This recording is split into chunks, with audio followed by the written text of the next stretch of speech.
রাজ্যপালকে বিস্ফোরক মন্তব্য করলেন রাজ্যপালকে নিয়ে কল্যাণ বন্দ্যোপাধ্যায়।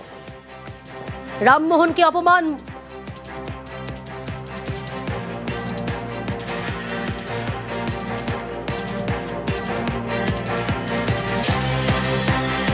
রাজ্যপালের বিরুদ্ধে বিস্ফোরক কল্যাণ। রাজভবনে আগ্নেয়াস্ত্র বোমা রাখার অভিযোগ। সিভি আনন্দ বোসকে কড়া আক্রমণ শ্রীরামপুরের সাংসদের।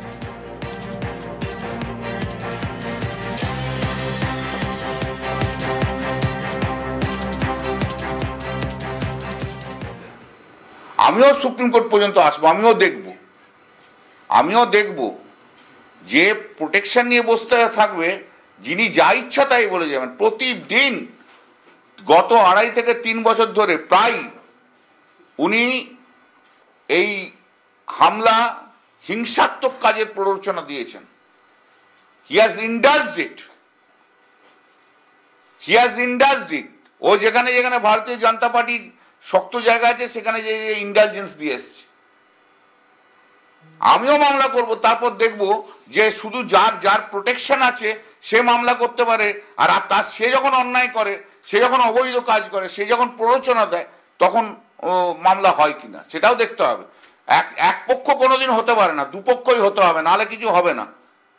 আর আমি ইনভাইট করছি, ওপেন ইনভাইট করছি, if he is having a courage to accept it, আমি ইনভাইট করছি ওপেন মঞ্চ তৈরি করুন, প্রেস ডাকুন, সুশীল সমাজ ডাকুন। একদিকে আপনি থাকবেন, একদিকে আমি থাকবো। আপনার কাজের আমি সমালোচনা করে যাব যে আপনি কিভাবে কনস্টিটিউশনাল প্রভিশন ব্রেক করেছেন, আপনি বিজেপির এজেন্ট হিসেবে কাজ করে বিজেপিকে কতটা সাহায্য করছেন, আমরা সেটা প্রমাণ করব। I will prove that he is a butcher of the constitution. I will prove it. If he is having a courage to accept my challenge, যে প্রতিদিন কিভাবে উনি সংবিধান ভেঙেছেন ওনার সমস্ত কথা বলে, আমি সেটা প্রমাণ করে দেব। সুপ্রিম কোর্ট রায় অনুযায়ী একজন গভর্নর কখনো কেন্দ্রীয় সরকারের এজেন্ট হতে পারে না। গভর্নরের কাজ হচ্ছে দুই সরকারের মধ্যে ব্রিজ তৈরি করা। উনি কি করেছেন? ছেড়ে দিন কেন্দ্রীয় সরকারের এজেন্ট, উনি বিজেপির এজেন্ট হিসেবে পশ্চিমবাংলায় উনি কাজ করে গেছেন। ওনার কারেজ থাকলে অ্যাকসেপ্ট করুন, আমি দেখি। কারেজ থাকলে অ্যাকসেপ্ট করুন, আমি দেখি। এফআইআর, আমাকে এফআইআর দেখাচ্ছেন, ওই কতগুলো বিজেপির লয়ারের অ্যাডভাইস শুনে চলছেন তো, সবগুলো হেরে ভূত হয়ে যায়, দেখবেন আপনারও কি হাল হয়। আর আপনি এই পদ থেকে একটা করে ডায়লগ বাজি করবেন, একটা করে হিংসাত্মক কথা বলবেন, প্ররোচনা দেবেন ইনডাইরেক্টলি, প্রতিদিন বাংলার থানায় থানায় আপনার নামে এফআইআর তৈরি হবে। আপনি একাই এফআইআর করতে যান, আমরা এফআইআর করতে জানি না। অনেক সম্মান, অনেক ভদ্রতা দেখিয়েছি। সংবিধানে বসে আপনি বিজেপির দালালি করেন, সংবিধানের পোস্টে বসে আপনি সরকারের বিরুদ্ধে বলেন, সংবিধানের পোস্টে বসে আপনি প্ররোচনামূলক কথা বলেন। আপনার জন্য বিভিন্ন জায়গায় তৃণমূলের কর্মী খুন হয়েছে বিজেপির হাতে। আপনি হচ্ছেন এমনই একটা লোক।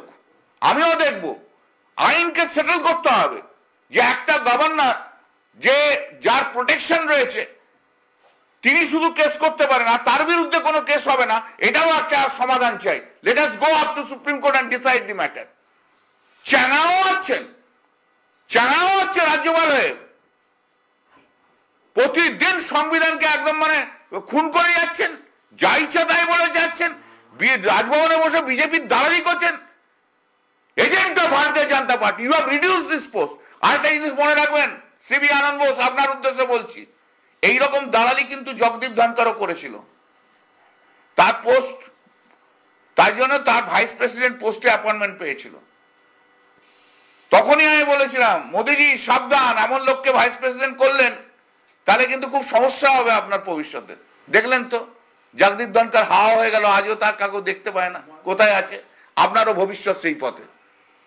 Your future is on this pathway, আপনি জেনে রাখবেন। পাগল আছেন নাকি? ওকে ক্ষমা চাইতে হবে পশ্চিমবাংলার মানুষের কাছে, বাংলার মানুষের কাছে হাত জোর করে ক্ষমা চাইতে হবে। আর ওর মেয়াদ তো অল্প কয়েকদিনের। ওকে তো ও তো কন্ট্রাক্টে এসছে, ও কন্ট্রাক্টে এসছে। যদি কোনো মতে যদি কোনো রকম ভাবে যদি তৃণমূলের কিছুটা ক্ষতি করতে পারি তবে ওর কন্ট্রাক্ট আবার রিনিউ হবে।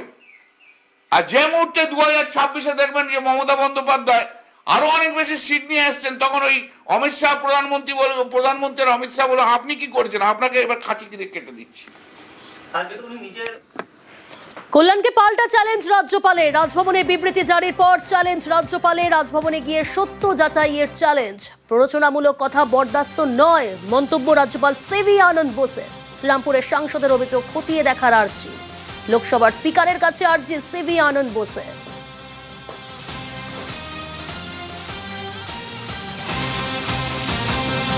I have thrown the Rajbhavan open for public scrutiny. Citizens are coming in, media is coming in to see whether there is any arms and ammunition in this Rajbhavan. There are serious implications of this allegation. Rajbhavan is protected or secured under the security charge of the Calcutta police. When a ruling party MP says that arms and ammunition are available inside the Rajbhavan, is he expressing his lack of confidence in the police force of the state? I can only repeat the prayer of Jesus on the cross. Father, forgive them, for they know not what they do. It is the confidence of the people which sustains the dignity of the Rajbhavan. So this is betrayal of the trust and confidence which democracy places in an elected representative. He has the option either to apologize to the people of Bengal, or there are legal options which can be taken against him. This kind of hate speeches cannot be tolerated. সমাজ সংস্কারক রাজা রামমোহন রায়, তাকে ব্রিটিশদের দালাল বলে অপমান মধ্যপ্রদেশের উচ্চশিক্ষামন্ত্রীর। রাজা রামমোহন রায়কে ব্রিটিশের দালাল বলে আক্রমণ। বাঙালি মনীষীকে অপমান বিজেপি শাসিত রাজ্যের মন্ত্রীর। বাঙালি মনীষীকে আক্রমণ মধ্যপ্রদেশের উচ্চশিক্ষামন্ত্রী। बंगाल से आगे बढ़ते तो संतान पढ़ाना आता था, आज का वो झारखंड में, पहले बिहार में था। वहां तक अंग्रेजी शिक्षा के माध्यम से इस देश के लोगों की आस्था बदलने का दुष्यंत चल रहा था, और जिसमें इस देश के कई सारे लोगों को फर्जी समाज सुधारक अंग्रेजों ने बना रखा था, जिसमें एक राजा राम मोहन राय भी थे, वो भी अंग्रेजों के दलाल के रूप में देश में काम करते रहे हैं। ফের মনীষীকে অপমান। আবির রয়েছে আমার সঙ্গে। আবির, বিদ্যাসাগর, রবীন্দ্রনাথ, বিবেকানন্দের পর এবার রাজা রামমোহন রায়, তাকে নিশানা বিজেপি শাসিত রাজ্যের উচ্চশিক্ষামন্ত্রী মধ্যপ্রদেশে। আর তারই বক্তব্যকে ঘিরেই একেবারে রাজনৈতিক সুর চড়াতে শুরু করেছে হচ্ছে তৃণমূল কংগ্রেস। তুমি জানো যে গত কয়েক মাস ধরে ভাষা সন্ত্রাস, বাংলা এবং বাঙালি অস্মিতার এই ইস্যুতে একেবারে তৃণমূল কংগ্রেস রাস্তাতে রয়েছে, এবং তাদের বক্তব্য যে কখনো রবীন্দ্রনাথ ঠাকুর, কখনো ঈশ্বরচন্দ্র বিদ্যাসাগর, এবার রাজা রামমোহন রায়, বিভিন্ন রকম ভাবে তাদেরকে অপমান করা হচ্ছে। তাদের বক্তব্য যে নির্বাচন আসলেই দেখতে পাওয়া যায় যে বিজেপি সর্বস্তরের নেতারা তারা এই রাজ্যে আসেন, কিন্তু আসলে বাঙালিদেরকে তারা কি চোখে দেখেন এই ধরনের উক্তি বা মন্তব্য থেকেই পরিষ্কার। রাজা রামমোহন রায়ের সমাজ সংস্কারের যে কাজটা সেটা গোটা বিশ্বে সমাদৃত, এবং ভারতের নবজাগরণের ক্ষেত্রে তাকে রূপকার বলা হয়। এরকম একজন ব্যক্তির বিরুদ্ধে কি করে এই ধরনের শব্দবন্ধ ব্যবহার করে বলা হলো, এবং তারপরেও কেন বিজেপি নেতৃত্ব চুপ করে রয়েছে তা নিয়ে তারা সরব হতে শুরু করেছে, এবং এই গোটা বিষয়কে নিয়ে ফের যে তারা রাস্তাতে নেমে আন্দোলন করবে এবং মনীষীদেরকে অপমানের বিরুদ্ধে যে কথা বলা হচ্ছে তাই নিয়ে তারা যে রাস্তাতে নামবে তা তৃণমূলের তরফ থেকে পরিষ্কার করে দেওয়া হচ্ছে। বেশ আবির, রাজা রামমোহন রায়কে অপমান, বাংলার জাত্যাভিমানে আঘাত, শরৎ তৃণমূল। সাভারকারের মুচলেকা প্রসঙ্গে বিজেপিকে খোঁচা, অস্বস্তির মুখে জবাব এড়ালো বঙ্গপদ্ম। শুনুন। রামমোহন রায় সতীদাহ প্রথা রোধ করেছিলেন, তাহলে কি বিজেপি সতীদাহ প্রথা সমর্থন করে? এই বিজেপিকে বর্জন করুন। বিজেপির ক্ষমা চাওয়া উচিত। কখনো বিদ্যাসাগরকে মূর্তি ভাঙছে, কখনো রাজা রামমোহন রায়কে ব্রিটিশের দালাল বলছে, কখনো রবীন্দ্রনাথ ঠাকুরকে অপমান করছে, এবং এই শিক্ষামন্ত্রীকে অবিলম্বে নজিরবিহীন ব্যবস্থা নেওয়া এর বিরুদ্ধে। আর ব্রিটিশের দালাল যদি বলেন তাহলে দালালটা হচ্ছে বিজেপি। যখন বন্দে মাতরম বলে বাংলা থেকে একের পর এক শহীদ ব্রিটিশের মঞ্চে জীবন দিচ্ছে, সেই সময় জেল থেকে বসে মুচলেখা দিয়ে আর করব না, স্বাধীনতা আন্দোলনে থাকবো না, এই বিশ্বাসঘাতক বেঈমান ব্রিটিশের দালালরা, তাদের মুখ থেকে শুনতে হবে রাজা রামমোহন রায় যিনি সতীদাহ বন্ধ করেছিলেন। মধ্যপ্রদেশের কোনো বিষয় নিয়ে ভারতীয় জনতা পার্টির পশ্চিমবঙ্গ প্রদেশের মুখপাত্র কোনো মন্তব্য করবেন না। এই বিষয়ে যা বলার মধ্যপ্রদেশের মুখপাত্র যিনি বিজেপির আছেন তাকে প্রশ্ন করুন। রাজনীতিবিদরা নন, ইতিহাসবিদরা বিশ্লেষণ করবেন, প্রতিক্রিয়া রাজ্যপাল সিভি আনন্দ বোসের। History is to be interpreted by the historians, not by the politicians. History is to be interpreted by the historians, not by the politicians. 5:05 শুরুতেই যে খবর আপনাদের দিচ্ছিলাম যে কাজের চাপে অসুস্থ বিএলও, বেলেঘাটায় কমিশনের বৈঠক চলাকালীন অসুস্থ হয়ে পড়েন বিএলও।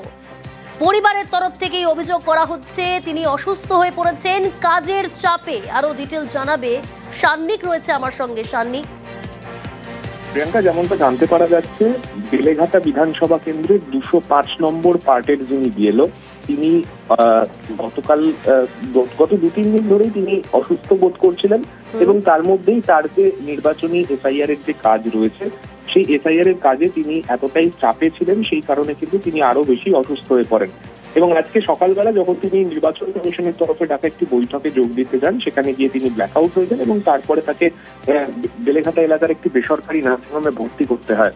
গোটা বিষয়টা নিয়ে পরিবারের তরফে সরাসরি অভিযোগ তোলা হচ্ছে, যেভাবে নির্বাচন কমিশনের তরফে অমানসিক চাপ এই অল্প সময়ের মধ্যে সমস্ত বিএলওদের ওপর দেয়া হচ্ছে, সেই কারণেই মূলত তার এই অসুস্থতা এবং সেইটা নিয়েই তারা নির্বাচন কমিশনের দৃষ্টি আকর্ষণ করছেন। এবং আরো যারা বিএলরা যারা আজকে সকালবেলা সেই বৈঠকে উপস্থিত ছিলেন, তারাও আজকে নার্সিংহোমের সামনে উপস্থিত হয়ে তারাও ক্ষোভ প্রকাশ করেন এবং নির্বাচন কমিশনকে এই যে চাপ তাদের ওপর দেওয়া হচ্ছে সেই বিষয়গুলি পুনর্বিবেচনা করে দেখার জন্য বলেন। বেশ, অনেকবারই বলেছিলাম জিনিসটা কাটানো, যে কোনোভাবে কাটানো হয়নি। আমি চাই এই দায়িত্ব থেকে মুক্তি দেওয়া হোক এবং কোনোভাবে যেন আমার চাকরির কোনো ক্ষতি না হয়, কারণ আমি ইসিআইয়ের আন্ডারে জব করি না। আমরা এসএসসি পরীক্ষা দিয়ে যোগ্যতার সঙ্গে উত্তীর্ণ হয়ে শিক্ষকতার কাজ করি। ফলে আমার এই দায়িত্ব থেকে মুক্তি দেওয়া হোক এবং আমার যেন কোনো রকমভাবে চাকরির কোনো ক্ষতি না হয়, এটা আমি আবেদন করবো ইসিআইয়ের কাছে এবং সরকারের কাছে, সে রাজ্য সরকার হোক, কেন্দ্র সরকার হোক, সকলের কাছে। জীবন আগে, তারপরে কাজ। অসম্ভব প্রেশার ওনাদের ওপর অসম্ভব প্রেশার দেওয়া হচ্ছে। আজকে খবর বলতে অত প্রচন্ড দুর্বল, ব্ল্যাকআউট হয়ে গেছে। এখন কিসের থেকে কি হয়েছে, দিনের পর দিন, আজ 15 দিন তারা একটানা ডিউটি করছে, তাদের খাওয়া নেই, ঘুম নেই, তাদের এতটুকু রেস্ট দেওয়ার প্রয়োজন কেউ মনে করছে না।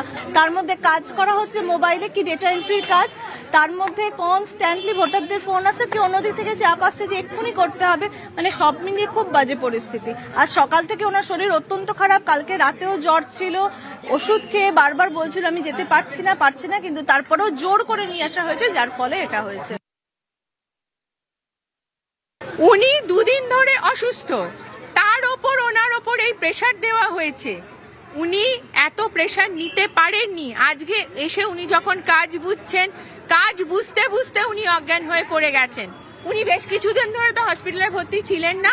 ওনাকে তো আমরা এনে হসপিটালে দেখিয়েছি, এমার্জেন্সিতে দেখিয়েছি, ওখান থেকে ডক্টর সাজেস্ট করেছেন যেহেতু উনি অজ্ঞান হয়ে গিয়েছিলেন ওনাকে মনিটরিং এ থাকতে হবে, অজ্ঞান হওয়ার কারণটা কি কারণে অজ্ঞান হয়েছে সেটা দেখতে হবে। কিন্তু এই মেন্টাল চাপ আমরা কিন্তু নিতে পারছি না। বেলেঘাটায় কাজের চাপে অসুস্থ হয়ে পড়েছেন বিএলও, কিন্তু বোলপুরেও একজন অসুস্থ হয়েছেন, তিনিও বিএলও। এসআইআর এ ফর্ম বিলির সময় হঠাৎই অসুস্থ হয়ে পড়েন, কিন্তু কি কারণে অসুস্থ, কিভাবে অসুস্থ হয়ে পড়লেন জানাবে ইন্দ্রজিৎ রুজ রয়েছে আমার সঙ্গে। ইন্দ্রজিৎ, দেখো, আমি যেটা বলে রাখবো, অসুস্থ হয়ে পড়েছেন এই যে গোলাম মুস্তাফা নামে যে এলো, তিনি কিন্তু অসুস্থ হয়ে পড়েছেন। তিনি কিন্তু কাজ করছিলেন, অর্থাৎ দুদিন ফর্ম দিচ্ছেন, ঠিক সেই সময়তেই কিন্তু তিনি অসুস্থ হয়ে পড়েন এবং পাড়া প্রতিবেশী থেকে শুরু করে গ্রামের মানুষজন তাকে কিন্তু হসপিটালে নিয়ে আসেন এবং সেখানে তার এখনো পর্যন্ত চিকিৎসা চলছে। যেটা বলে রাখা ভালো যে হসপিটালে একটু আগেই তার যে সহকর্মীরা তারাও কিন্তু গিয়ে একই কথা বলেছে যে তিনি অত্যাধিক চাপের মধ্যে ছিলেন এবং রাত্রের দিকে তার বুকে ব্যথা হচ্ছিল। তার সত্ত্বেও তিনি কিন্তু কাজের মধ্যে বেরিয়েছিলেন সকালে, আর সকালে বেরিয়েই কিন্তু এই বিপত্তি ঘটে এবং পরিবার থেকে শুরু করে তার সহকর্মী এবং নিজেও অর্থাৎ গোলাম মুস্তাফা নিজেও কিন্তু তিনি জানাচ্ছেন যে চাপের কারণে তার শারীরিক অসুস্থতা এবং অত্যাধিক চাপ রয়েছে এই এসআইআর কাজ করতে গিয়ে, আর সেই জন্যই তিনি অসুস্থ হয়ে পড়েছেন। বেশ, অ্যাকচুয়ালি কালকে আমি এক ধরনের 24 ঘন্টার মধ্যে প্রায় ধরেন 22 ঘন্টা কাজ করেছি, 2 ঘন্টা মাত্র ঘুমিয়েছি। না, এটা অ্যাকচুয়ালি একটা সময় দিলে এটা সুস্থ আরো ভালো হতো। আমার সহবন্ধুরা যারা রয়েছে, আরো যারা কর্মী আছে, সহকর্মীরা, এরা প্রত্যেকেই বলছে যে প্রচুর প্রেশার, প্রচুর চাপ। এই চাপটা আমি আর সহ্য করতে পারলাম না। মেন্টালি প্রচুর প্রেশার রয়েছে আমার। এসআইয়ের কাজগুলো চলছে বলে প্রচুর চাপ। উনি লোহাগড়। কখন অসুস্থ হয়? উনি দুদিন থেকেই বলছিলেন যে বুকে লাগছে একটু, যে আজকে ভোরের দিকে একটু বেশি বাড়াবাড়ি হয়ে গেছিল, সেই জন্য হসপিটাল ডাক্তারবাবু দেখে গেছেন, এবার ওষুধ দেবে। ওনারা খবর নিয়েছেন, এখন সেরকম কিছু বলেননি। মানে তিনি কি আর এরপরে আবার কাজ করবেন? এটা যদি না করতে দেওয়া হয় সেটা বেশি ভালো হবে। মানে টেনশনের মধ্যে দিয়ে যাচ্ছে তো, প্রচণ্ড টেনশন নিয়ে ফেলেছে। স্যারে আমার প্রাথমিক শিক্ষকরাই 90% এই কাজের সঙ্গে যুক্ত রয়েছে, কিন্তু যে কাজটা তাদেরকে প্রথমে দেওয়া হয়েছিল সেই কাজের দায়িত্ব উত্তরোত্তর বেড়েই চলেছে। এবং এসআইআর মতো যেখানে আমাদের সাধারণ মানুষের যে সাংবিধানিক ভোটাধিকার এরকম একটা গুরুত্বপূর্ণ বিষয়, সেই কাজটা যেটা 1.5 বছরে হওয়ার টাইম লিমিট, সেই কাজটাকে 1 মাসের মধ্যে কমপ্লিট করতে হচ্ছে। এটা কোনো মতেই একটা সাধারণ মানুষের পক্ষে সম্ভব নয়। উনি তো একজন প্রাথমিক শিক্ষক এবং উনি তো এআই নন বা কম্পিউটার নন যে আপনারা সঙ্গে সঙ্গে সুইচ অন করে দিলেন, সেটা আপনার ডাটা এন্ট্রি হয়ে গেল। এসআইআর বিরোধিতা বনাম সিএ সওয়াল, মমতা বালা শান্তনুর দড়ি টানাটানি। এসআইআর বিরোধিতায় অনশনে মমতা বালা ঠাকুর, বীণাপানি দেবীর ঘরের সামনে সেই অনশন। মতুয়াদের নিঃশর্ত নাগরিকত্বের দাবিতে অনশন। অনিরুদ্ধ রয়েছে আমার সঙ্গে। অনিরুদ্ধ, সেই অনশন মঞ্চে আর কারা কারা উপস্থিত? দেখো প্রিয়াঙ্কা, তোমাকে জানিয়ে রাখি যে গত 5 তারিখ থেকে অল ইন্ডিয়া মতুয়া মহাসংঘের পক্ষ থেকে নিঃশর্ত নাগরিকত্বের দাবিতে এবং এসআইআর এর প্রতিবাদে তারা আমরণ অনশন শুরু করেছিল। প্রাথমিকভাবে সেখানে মমতা ঠাকুর না থাকলেও পরবর্তীতে মমতা ঠাকুর এসেও আমরণ অনশনে বসেন এবং দীর্ঘ 12 দিন আজকে পদার্পণ করেছে আমরণ অনশন এসআইআর এর প্রতিবাদে এবং নিঃশর্ত নাগরিকত্বের দাবিতে। আজ তৃণমূল কংগ্রেসের প্রতিনিধি দল এসে পৌঁছেছে এই আমরণ অনশন মঞ্চে। সেখানে রয়েছেন মন্ত্রী শশী পাজা, মন্ত্রী স্নেহাশিস ভট্টাচার্য ও তৃণমূল কংগ্রেসের আরো একজন সাধারণ সম্পাদক। তারা রীতিমতন এই মঞ্চে উপস্থিত হয়েছেন এবং এতদিন পর্যন্ত জাতীয় কংগ্রেসের তরফ থেকে, সিপিএম এর তরফ থেকে এই অনশন মঞ্চে এলেও তৃণমূল কংগ্রেসের তরফ থেকে এই প্রথমবার কোনো প্রতিনিধি দল এলো এবং তাদের বক্তব্যের দিকে কিন্তু মতুয়া মহাসংঘ অর্থাৎ মমতা ঠাকুরের অল ইন্ডিয়া মতুয়া মহাসংঘ পথ চেয়ে বসে আছে যে তারা কি বার্তা দিতে চাইছেন। কারণ তাদের যে দাবি অর্থাৎ নিঃশর্ত নাগরিকত্ব এবং এই এসআইআর এ যে কাগজ দেখানোর কথা বলা হচ্ছে, মতুয়াদের কাছে সেই কাগজপত্র নেই বা আরো কিছু শিথিল করা হোক, তেমনই কিন্তু দাবি তোলা হয়েছে মমতা ঠাকুরের পক্ষ থেকে। সে বিষয়ে কিন্তু তৃণমূল কংগ্রেসের প্রতিনিধি দল মমতা ঠাকুরের সঙ্গে কথা বলছেন। আগামী দিনে কি বার্তা দেন তার দিকে কিন্তু তাকিয়ে রয়েছে মতুয়া মহাসংঘ এবং যতটা জানা যাচ্ছে যে অভিষেক বন্দ্যোপাধ্যায়ের তরফ থেকে কোনো বার্তা তারা নিয়ে এসছেন, আজ মমতা ঠাকুরের কাছে সেই বার্তা তারা পৌঁছে দেবেন। সঙ্গে থাকো। তাদেরও এই আন্দোলনকে সমর্থন জানানো উচিত, সেটা না করে তারা একেবারে নির্লজ্জ ব্যয়ের মতো তারা এখানে মাইক বেঁধেছে। মতুয়ারা এদের যোগ্য জবাব দেবে। মতুয়াদেরকে তোমরা রোহিঙ্গা বলছো, বিগত দিনে কোনো সাংগঠনিক সবাই মাইক বাঁধা হয় না। এখানে যেহেতু 12 দিন ধরে অনশন আন্দোলন হচ্ছে, চক্রান্ত করে, অভিসন্ধি করে, প্ল্যানিং করে তারা মাইক বেঁধে আমাদের প্রোগ্রামটাকে নষ্ট করবার চেষ্টা করছে। একদিকে মতুয়াদের নিঃশর্ত নাগরিকত্বের দাবিতে অনশন, মমতা বালা ঠাকুর অনশন মঞ্চে, সেখানে উপস্থিত শশী পাজা, স্নেহাশিস এবং একই সঙ্গে জানিয়ে রাখবো পাল্টা কর্মসূচি এবার শান্তনু ঠাকুরের। শুরুতেই বলছিলাম দড়ি টানাটানি, পাল্টা কি কর্মসূচি আরো ডিটেল জানবো। অনিরুদ্ধ রয়েছে আমার সঙ্গে। অনিরুদ্ধ, পাল্টা কর্মসূচি শান্তনু ঠাকুরের, অনশন মঞ্চের কাছেই মাইক লাগিয়ে পাল্টা কর্মসূচি, কি প্রচার করা হচ্ছে কর্মসূচিতে, কি এই কর্মসূচি? দেখি যে গত 5 তারিখ যখন এই অনশন শুরু হয়েছিল, মমতা ঠাকুরের অল ইন্ডিয়া মতুয়া মহাসংঘ আমরণ অনশন কর্মসূচি শুরু করেছিল, সেদিনই কিন্তু প্রাথমিকভাবে শান্তনু ঠাকুরের অনুগামীরা বা শান্তনু ঠাকুরের অল ইন্ডিয়া মতুয়া মহাসংঘের তরফ থেকে অন্য একটি কর্মসূচি ছিল, কিন্তু পরবর্তীতে তাদের কোনো কর্মসূচি থাকে না। কিন্তু আজ আবার শান্তনু ঠাকুরের অল ইন্ডিয়া মতুয়া মহাসংঘের তরফ থেকে এসআইআর এর সমর্থনে এবং নাগরিকত্বের যে আবেদন অর্থাৎ সিএ এর জন্য যে আবেদনপত্র নেওয়া হচ্ছে সেই বিষয়ে রীতিমতো প্রচার সভা করা হচ্ছে এই ঠাকুরবাড়িতে, সেখানে মাইকটা নিয়ে তারা প্রচার সভা করছেন, অন্যদিকে অনশন চলছে। বলা যেতে পারে যে ঠাকুরনগর ঠাকুরবাড়িতে একদিকে সিএ সমর্থনে, এসআইআর এর সমর্থনে শান্তনু ঠাকুরের অল ইন্ডিয়া মতুয়া মহাসংঘ মাইক বাজিয়ে তারা প্রচার করছেন, অন্যদিকে অনশন চলছে, যা নিয়ে বলা যেতে পারে ঠাকুরনগর ঠাকুরবাড়িতে রীতিমতন রাজনীতির সরগরম হয়ে উঠেছে এবং টানটান উত্তেজনা সৃষ্টি হয়েছে। প্রিয়াঙ্কা, বেশ,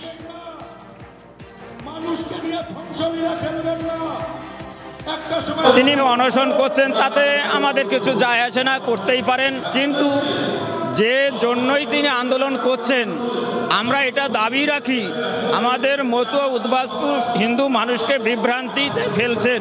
আমরা আমাদের সাংগঠনিকভাবে সমস্ত সংগঠনকে বার্তা দেব, এসআইআর একটা কেন্দ্রীয় সরকারের নীতি, এটা কখনোই রাষ্ট্রে বিরোধী নয়, রাজ্যের প্রয়োজনের জন্যই করছে, অতএব এটা করা প্রয়োজন। এদিকে পুরুলিয়া এসআইআর ফর্মে বিভ্রাট, জয়পুর বিধানসভার 253 নম্বর বুথে বিভ্রাট। পরিবারের মৃত সদস্যদের নামে এসআইআর এর ফর্ম, জীবিত সদস্যদের কাছে আসেনি ফর্ম। এসআইআর নিয়ে দুশ্চিন্তায় পরিবারের সদস্যরা। পুরুলিয়ায় এসআইআর এর ফর্মে বিভ্রাট, জয়পুর বিধানসভার 253 নম্বর বুথে বিভ্রাট।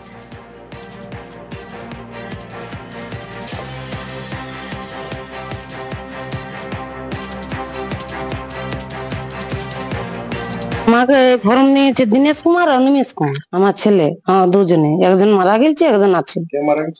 দীনেশ মারা গেছে, তার ফর্ম পেয়েছে না। আপনার ফর্মটা গেল? সেটাই তো স্যার, ওটা তো বলতে পারছি না। ওরা বললে কাটাই গেছে, অথচ আমি প্রতিবার ভোট দিয়ে গেছি। এসআইআর ফর্ম সবার এসে গেছে, খালি আমারটা বাদে। আমার দাদু প্রায় 3-4 বছর আগে মারা গেছে, তো আমার দাদুরটা ডিলিট হওয়ার কথা ছিল, সেখানে আমারটা ডিলিট দেখানো হয়েছে। ভোটার লিস্টে যে এসআইআর ফর্ম এসছে আমার দাদুরটা এসে গেছে, অথচ আমারটা আসেনি। আমি চাইছি আমার এসআইআর ফর্ম যাতে আসে। 253 নম্বর বুথে বিভ্রাট, জয়পুর বিধানসভা। ইন্দ্রজিৎ রয়েছে আমার সঙ্গে। ইন্দ্রজিৎ, গাফিলতিটা কোথায়, কার গাফিলতি? দেখো, একেবারে ভোটার যে লিস্ট সেখানেই রয়েছে যে সমস্যা, একেবারে মৃত যারা তাদের নামে ফর্ম চলে এসছে বাড়িতে, এবং যারা জীবিত তাদের ফর্ম আসেনি, তাদেরকে ডিলিট হিসেবে দেখানো হয়েছে, মৃত বলে দেখানো হয়েছে। এই নিয়ে চিন্তিত রয়েছে একেবারেই জয়পুর বিধানসভার এলাকায় এই ঘটনা, এবং এই কারণেই চিন্তিত, এই কারণেই যে নতুন করে ভোটার লিস্টে কিভাবে তারা নাম তুলবে। তাদের বাড়ির যে সদস্য রয়েছে, যেমন রেণুবালা কুমার রয়েছেন, তার দীনেশ কুমার মারা গেছেন, এবং তার দীনেশ কুমারের নামে ফর্ম এলেও রেণুবালা কুমারের নামে আসেনি। একই ঘটনা ঘটেছে বিজলা কুমারের ক্ষেত্রেও। মৃত গতিরাম কুমার মারা গেছেন, তার স্ত্রী জীবিত আছেন, কিন্তু তার স্ত্রীর ফর্ম আসেনি, মৃতর ফর্ম এসছে। এইভাবেই 3টি ঘটনা ঘটেছে, এবং এরা ভিডিও কি জানাচ্ছে ইন্দ্রজিৎ? ভিডিও বিষয়টি জানাচ্ছে যে কোনো ত্রুটি রয়েছে, সেটা দেখা হবে, এবং সেক্ষেত্রে যদি কোনো সমস্যা হয় নতুন করে ফর্ম দেওয়া হবে। দেখার আশ্বাস দিয়েছেন তিনি। বেশ ইন্দ্রজিৎ, বিষয়টা আমার জানা নেই, যদি সেরকম কোনো অভিযোগ আসে আমি অবশ্যই দিচ্ছি। এরা তবে কিভাবে ফর্ম পাবে? যদি কোনো প্রিন্টিং মিস্টেক হয়ে থাকে আমরা খোঁজ নিয়ে দেখছি, যদি হয় তাকে প্রিন্ট করে তার বাড়িতে পৌঁছে দেওয়া হবে।